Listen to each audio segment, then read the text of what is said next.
الجلسة الأولى كما ترون في البرنامج ترتبط بمسألة رؤية الهلال والمعايير التي طورها علم الفلك خلال العقود الأخيرة من القرن العشرين فيما يخص ضبط قواعد وظروف الرؤية الممكنة على الأرض بالعين المجردة أو بالأجهزة. المحاضر الأول بدون الإطالة لن أكون مطولا في تقديم الأشخاص. المحاضر الأول هو من أبرز المختصين في المجال، دكتور برنارد يالوب، معروف بمعياره ومعروف بأعماله العلمية، ويسعدنا أن يشارك معنا في هذا المؤتمر وأن يكون أول المحاضرين، وهو من النوتيكال أوبزرفاتوري ومن الذين يعرفون مسألة رؤية الهلال ورؤية أو معرفة قواعد الرؤية، يعرفون برنارد يالوب جيدا. سوف يتكلم لمدة حوالي 20 دقيقة حتى يفسح المجال مدة 10 دقائق للأسئلة أو الاستفسارات ما أمكن، وسوف أعطيه إشارة أنه تبقى له 5 دقائق من الإلقاء حتى ينهي محاضرته خلال 20 دقيقة، ويكون لنا فترة إن شاء الله للتجاوب معه بالأسئلة والاستفسارات. دكتور يالوب, thank you very much. Thank you, Nidal. Can you hear me all right? Thank you, Nidal. Good morning, ladies and gentlemen. It's a great honor to be invited to your conference and to know that people are so interested in the sort of work that I've been doing. I'm going to describe how I developed my method for predicting first sighting of the new crescent moon, which is it's quite good. I began this work early in the 1990s and finally published my method in the Nautical Almanac Technical Note number 69. I wasn't working in the Nautical Almanac office. We were more busy trying to produce almanacs and make money than we were to do research. So strictly speaking, I wasn't supposed to be doing research, but that was some of my research, and I managed to complete it before I retired. But since then, that was 10 years ago, I still seem to be working on in the same field. The Nautical Almanac office was founded in 1767, and in fact it was part of the Royal Greenwich Observatory, which was started in 1676. So it's quite an old establishment, and it was always recognized that anyone who asked any member of the public or any religious group or any legal group, if they wanted to know something about astronomy and ask questions about it, that we would answer it at the observatory or at the Nautical Almanac office. Now the Nautical Almanac office was actually founded in order to, or the Royal Greenwich Observatory rather, was founded to observe the position of the moon so that you could determine the time, the universal time, or the Greenwich Mean Time as it was called in those days, so that you could work out where you were by looking at the stars. And that they actually managed to achieve. Now, my interest in this particular subject was first aroused by the Muslim Cultural Centre, which is based near Regent's Park in London in the late 1980s. In the UK, we have a problem that we have a fairly high latitude, so you don't necessarily see the moon like we saw in these pictures here.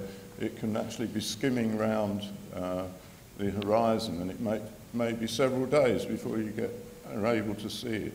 And we also have the problem that the skies are not very clear, so there's another reason why it's probably better to actually predict when it is. And the methods that are used for predicting it, certainly in 1990, were not well known, and most of them were not very good. I started going through the history of the subject, and I found there were a great many Arabs who'd worked on this subject, people like Albertini, and then there was a man called Maimonides, but their methods were rather old-fashioned and very difficult to interpret. And what you really want is a fairly simple method. The simpler it is, the better it is. There are two elementary types of simple parameters that you can work out, single parameter criteria. One of those is based on the new moon, when there's a conjunction of the moon, which you work out by determining when the longitude of the sun is equal to the longitude of the moon, and that's worked out at the centre as if you were based at the centre of the Earth, and that gives you a unique result. And the other one, the second method, is one which uses the time between sunset and moonset, which we call the lag time. Now, the first method has certain drawbacks. Look at the top there, I hope you can read it. The moon age method, which is geocentric. You measure the time from conjunction, but it excludes a great deal of information about what I call the ephemeris of the sun and moon, that is working out where they are in their orbit. It depends only on their longitude and not on the latitude of the two bodies. It excludes also brightness of the twilight sky. In those pictures that we saw in the first session this morning, they showed all the lovely twilight skies, which we don't normally think about. But it is an important ingredient that has to go in the calculation. So if we now have a look at some of the more modern methods which were introduced in the 20th century, there's a man called Maunder. Now, Maunder also worked at the Royal Observatory at Greenwich right at the beginning of the last century, and he did a lot of work, popular work on astronomy. And if you read his papers, you'll find they are quite quaint in a way. They used to talk about gender in those days, so when they talk about the moon, they would call it she, and if they talked about planets, if it was Mars, they might call it he, and if they talked about Venus, they'd call that she. Somewhere between around about 1910 and about 1930, they stopped doing that. I don't know whether there was a law brought in or whether it just happened, that fashion changed. And it certainly is very strange when you read back in these old books to see the way they described things in those days. Now, he wrote a paper in the British Amateur Astronomical Society journal where he gave a table of the altitude of the moon plotted as a function of the difference in azimuth between the sun and the moon. And I've done this one for the Indian curve, actually. Right, okay. So here we are. I use this argument here, DAS, that's the difference in azimuth between the sun, and the sun is, there's the origin, there's the horizon. Okay. Oh, thank you. There's the horizon, and the sun will be just below the horizon here, and the moon, if you're going to be able to see it, has got to be above this curve. Now, unfortunately, I'm a mathematician, and I do tend to think of things mathematically. So to me, that curve is Q equals 0, or maybe some other constant value. And when you're out here, Q is bigger than 0. And when you're inside the curve, you won't be able to see the moon.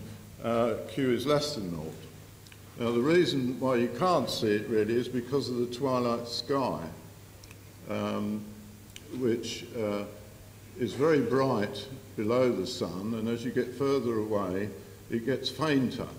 And you have to be able to distinguish the crescent of the moon against this twilight sky.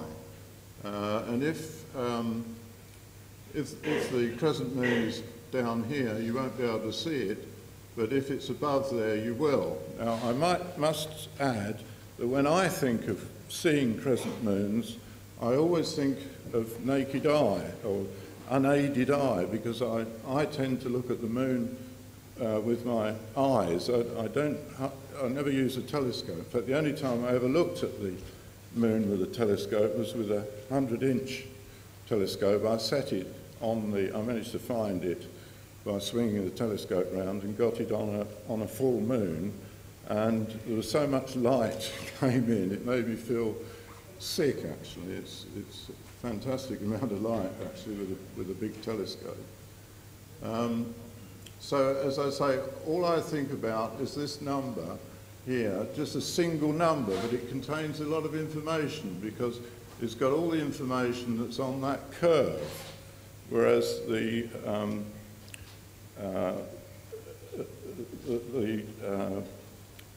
one that's used the mean age of the moon doesn't contain that sort of information, and the one that contains the lag time doesn't contain information about the twilight sky.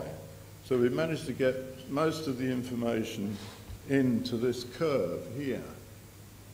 Now what we actually do is to calibrate that curve depending upon what type of instrument, or whether you're going to use your eye to actually see the moon or detect it at first. Now I've got another picture here to show you what happened. Now I'm going to put this one on top. I'm going to put this, yes. Now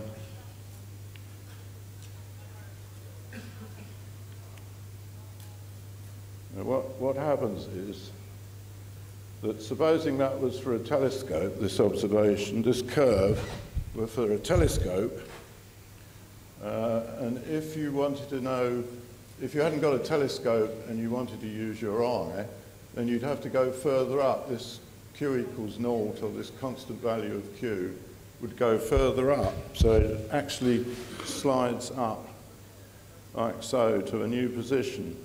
And again, you'd have to calibrate that for all the naked eye or the unaided eye observations.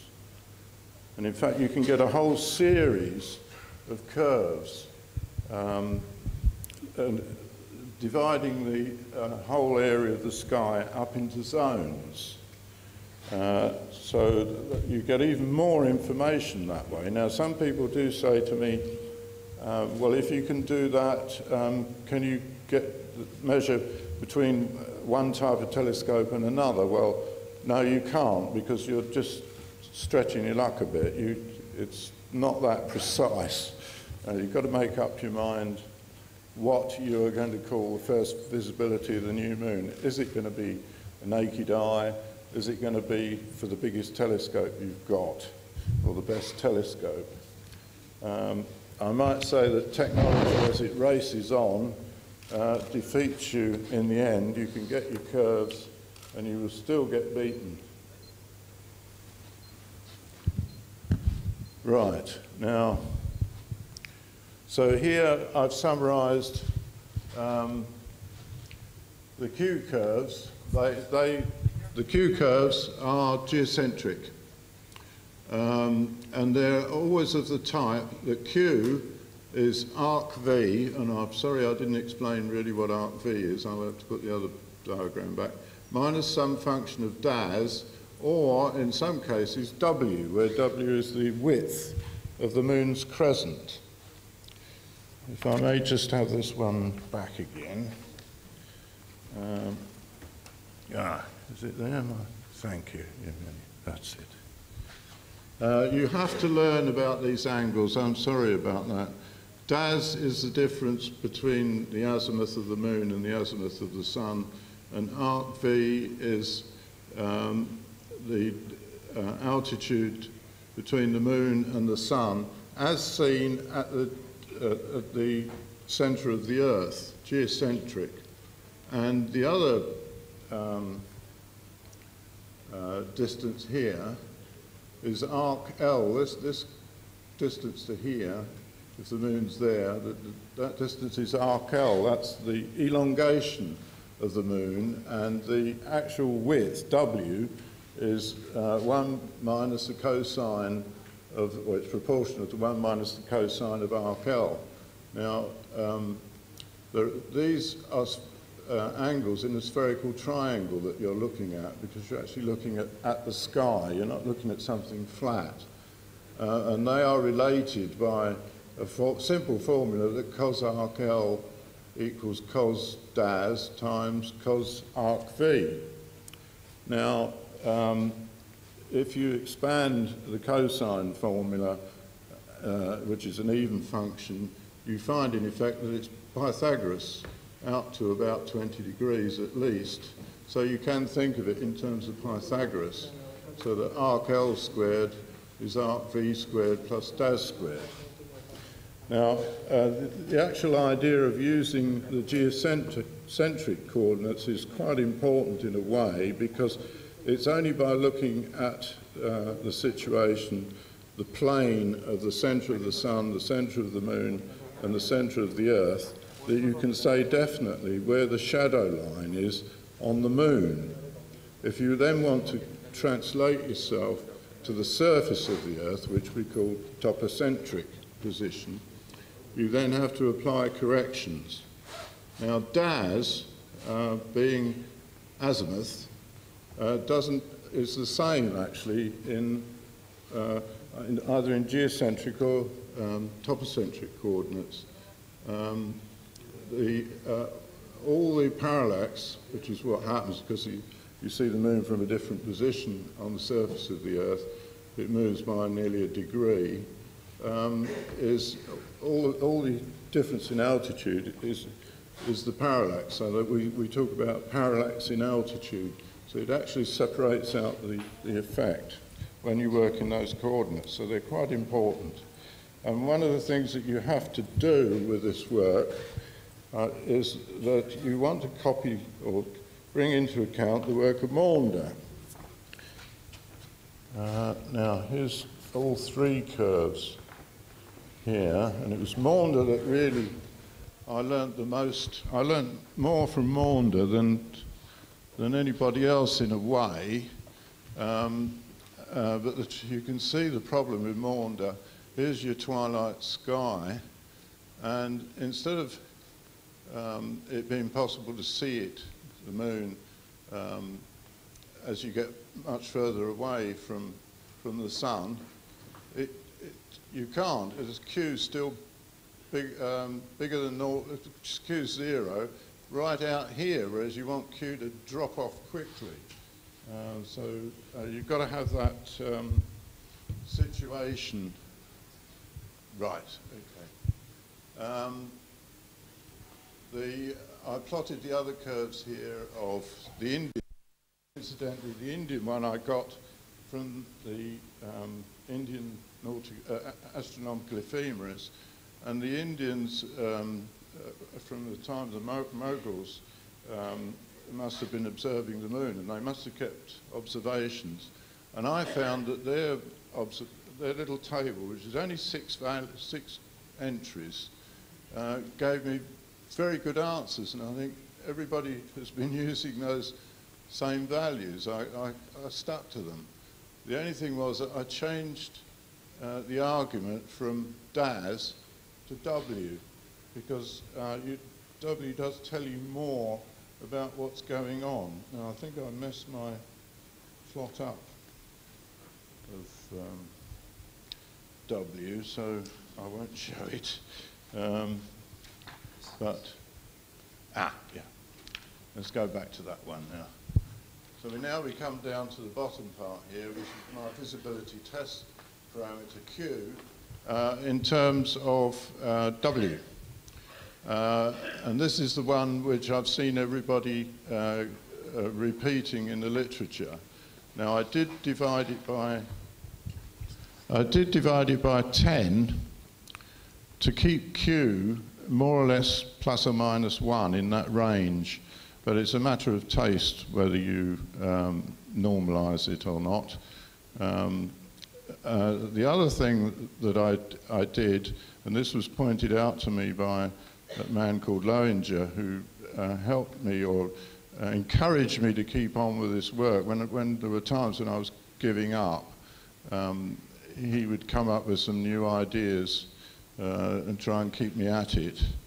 You could replace W, which is a geocentric measure of the width of the moon, by the topocentric width.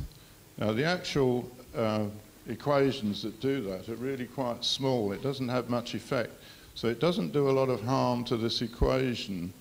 I'm still a bit dubious about whether you should change that from geocentric to topocentric. You certainly can't transfer from one system. You can't go from W to DAS once you've messed about with that coordinate. Now, the other thing that I've done here is to show my Q-test criteria, which it's quite important to be aware of these things, especially that bottom one.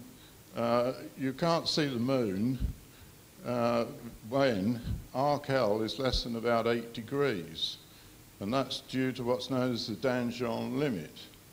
And I don't know that anyone's really explained properly what the Danjon limit is. It seems to be a combination of seeing and resolution, so it's a bit of a weird quantity, but it's real enough. I think most of you are familiar with these definitions, but you find the limits on Q by comparing with observations, and I only had about 300 observations to deal with. I think there are now thousands, so you ought to be able to improve on what I did. If Bruin were to be believed, then we could recompute those Q curves straight from theory, putting everything in. And one of the things I forgot to do in my paper was to include a formula for Twilight, an algorithm that shows you how to calculate Twilight. I've completely forgotten all about it, been such a long time ago, I suppose. And there is a paper in the Journal of the Royal Astronomical Society, written in 1976 by a man called Kastner, where he actually gives you a lovely algorithm for working out the brightness of the twilight sky, and that's very important when you want to do this theoretically. So you can go completely from the theoretical point of view and sharpen up your equations, but you still got to come back and do this looking here to actually calibrate Q. You'd still have to calibrate it. The other thing that I got out of the Bruin paper was a measure of the best time. But since I now tend not to believe what Bruin said, I don't know how true it is, but it doesn't seem to do any harm because a lot of people are using it. It can be written in this way that TB, where T is the best time, is the time of sunset plus 4/9 of the lag time, which I think most people can understand. And I think a lot of people are doing that. So when you actually calculate the Q curves, you've got to calculate them at some specific time. You've got to be consistent about that. You could say when the sun's 3 degrees below the horizon, for example. But in my calculations, I always use the best time, but based on a theory which is not sound, probably. One of the things that Bruin says that he uses a Gestalt factor, which I think, according to my dictionary, translates into a fudge factor in order to get the right answer. Because I've tried doing solving the equations, and I can't get the computer to be stable. I find, as I iterate, that you lose the sighting, and you try a new value, and you find you don't get anything. And if you haven't got something, you can't interpolate. You have to extrapolate, and you don't know what to extrapolate to. Right. I've now got 2 minutes to go, so I'll just tell you one other important thing that you've got to remember with all this work. You can be as clever as you like with these things, and yes, that at the bottom is my logo, so I think I have that. I just thought I'd better show you. Man is not lost. There's the logo of the Nautical Almanac.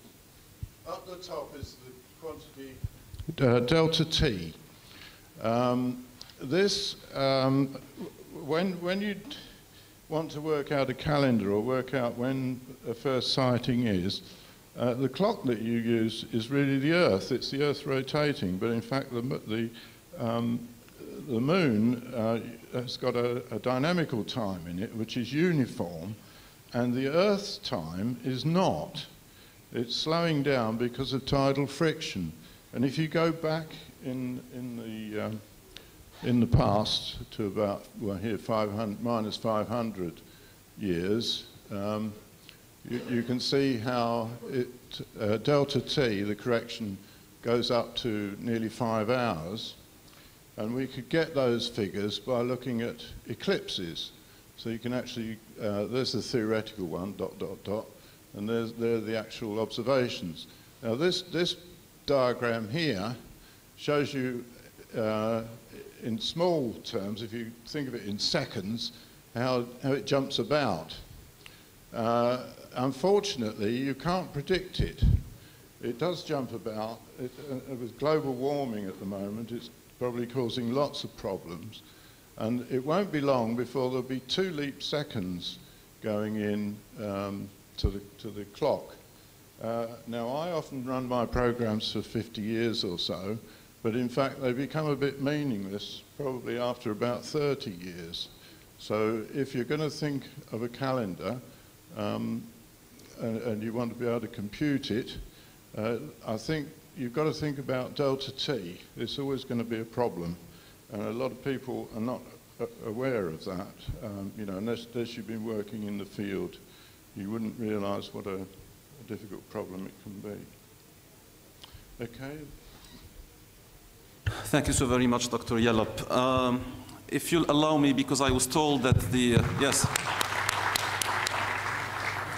I was told that the translators had a little bit of problem, both because they couldn't hear you very well and because of some technical words. So if you can allow me or bear with me, I will take maybe 1 or 2 minutes to summarize in Arabic the main ideas in your talk. أعتقد أن هذه المحاضرة كانت مقدمة جيدة رغم ربما صعوبة بعض المصطلحات وبعض الألفاظ، ولكن كانت مقدمة جيدة. في خلال دقيقة أو دقيقتين أريد تلخيص الأفكار الرئيسية، لأن سينبني عليها كثير من الأشياء التي ستأتي، بما فيها محاضرة محمد عودة بعد لحظات والمحاضرات التي ستليها.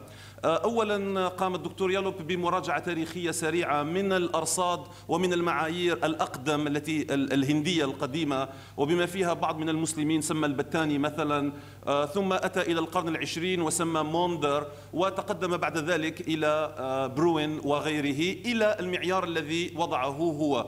المعيار الذي وضعه هو معيار هندسي، يعني يقول لنا متى يمكن أن يرى الهلال، ويقول أن هذا يتم حسب قاعدة فورمولا قانون كتبه هو وأراه لنا، ويقول ينبني هذا على بعض من القياسات أو بعض من الكميات الهندسية، منها فارق السمك، هذا الداز اللي كان يشير إليه في الأشكال الذي هو فرق السمت بين القمر والشمس، ومنها فرق العلو أو arc V الذي هو arc of vision، ثم سمى أيضا قوس النور arc L الذي هو المسافة الزاوية بين الشمس تحت الأفق أينما توجد في لحظة من اللحظات وبين الهلال فوق الأفق أينما وجد، هذا الفارق الزاوي هو arc L، فرق أو قوس النور كما نسميه.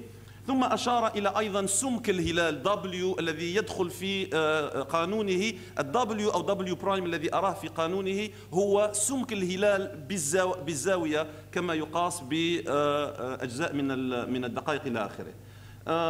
أشار أيضا إلى فكرة سوف نستمع إليها بعد العصر من طرف محمد عودة محاضرته الثانية، الذي هل تتم القياسات هذه وقياس هذه الزوايا من مركز الأرض أو بالإشارة إلى مرجع هو مركز الأرض ما يسمى بجيوسنتريك measurements أو values أو توبوسنتريك من سطح الأرض أينما وجدنا. طبعا يختلف الأمر عندما نكون على سطح الأرض من موقع إلى آخر.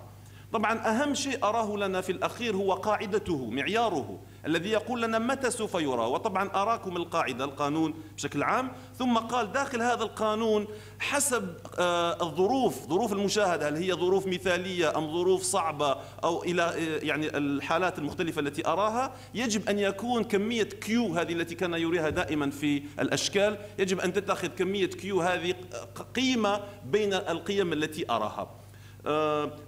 ثم آخر فكرة أشار إليها هي أفضل زمن للرؤية. قال عندما نقوم بكل هذه الحسابات للتنبؤ هو يبين أن هناك أحسن زمن للرؤية يجب أن تتم القياسات والتنبؤات على أساسه. وأرانا أيضا قانون بسيط لمسألة أفضل الزمن. فقانون يالوب معروف جدا مهم جدا، وهو أشار بكل تواضع وبكل إخلاص علمي أنه يمكن التطوير في هذا النوع من المعايير. سوف نستمع إلى محمد عودة بعد لحظات وإلى أفكار أخرى. يعني هذه هي القاعدة الأولى التي ننطلق إليها مع ما طوره الفلكيون في أواخر القرن العشرين، ومع ما نريد أن نطوره نحن مع بداية القرن الواحد والعشرين وتطوير المسألة فيما بعد. هل هناك أي أسئلة في أقصر عجالة، لأن نعتقد أن لدينا لا أكثر من دقيقتين للأسئلة. تفضل يا أخي.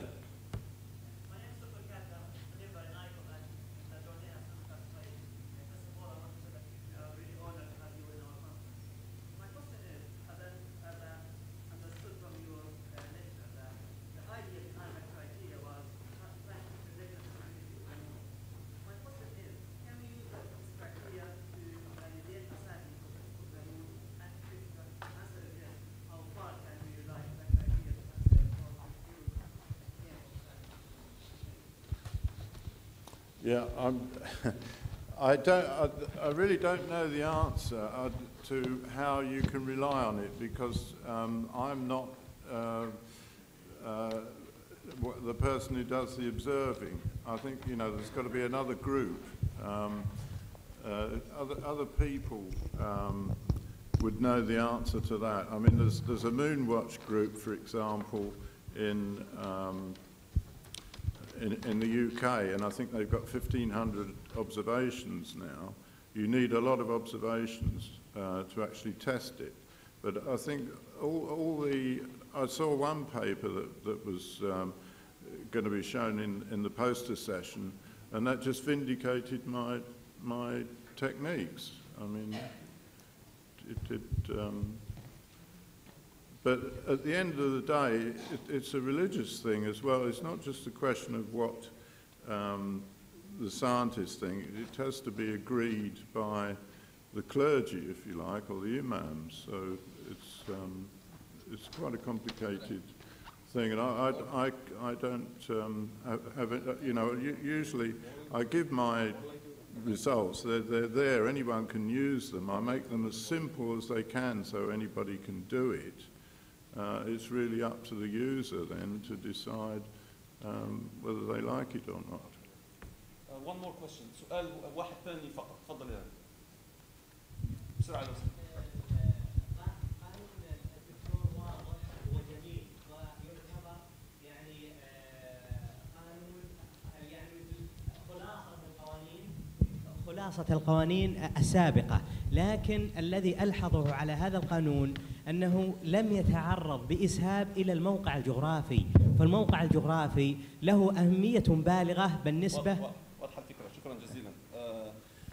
What he's saying is your criterion is very good and very interesting and beautiful and so on, but it does not take the local conditions of observation into consideration. please. Great. Thank you very much. شكرا جزيلا دكتور يالوب ولكل المشاركين.